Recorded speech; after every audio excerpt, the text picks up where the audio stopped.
we actually did a site visit with the National Guard again this morning, and we'll actually have meetings again this afternoon with Maryland Department of Health on various issues between the registration system that the state utilizes, as well as staffing and other things that we're getting support on from the state.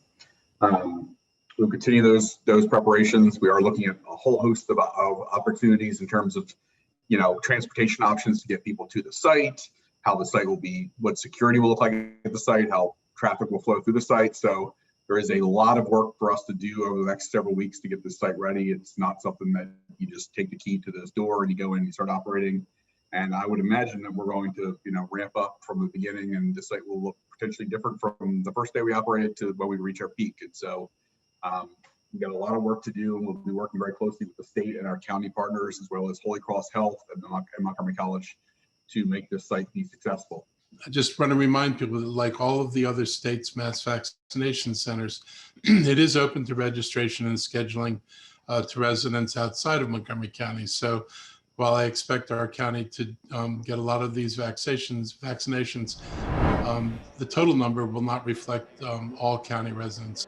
The details that we've gotten from the state so far is that just like the other mass vaccination states across the state, this site will have its own earmarked allotment pulled off the top of the state's allocation. What we'll likely we're partnering with Holy Cross Health to do is Holy Cross Germantown's site will be registering as a vaccine recipient site, and will likely receive the full allotment that's given on a weekly basis to the site. And since it's on the same campus as Montgomery College Germantown, it obviously makes good sense to do that. The vaccine overall, I think the governor talked about this in his press conference on Tuesday. He mentioned that there's an impending increase from the federal government that is coming. So we're going to need about 130 people every shift that's operating at the same time. Obviously, when you talk about 3,000 doses a day, that's getting 400 to 700 people through there every hour, over and over, hour after hour.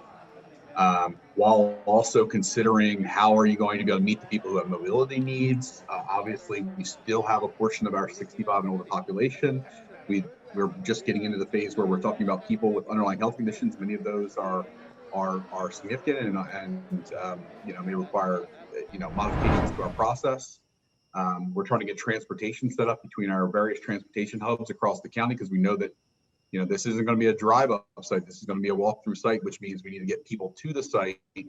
Oh, and by the way, even at drive-up sites, some people don't have cars. Some people don't have, transportation that they can just hop in and get to.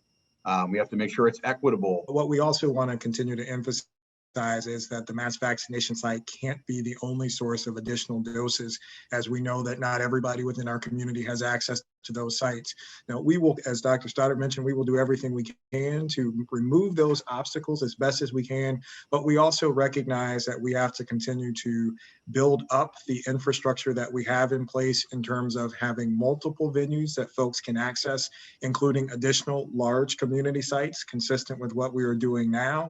More people live in Montgomery County than in Wyoming, Vermont, North Dakota, and even DC. We are a big county with a lot of stories. Subscribe to our channel and don't miss any of the important news happening in our community.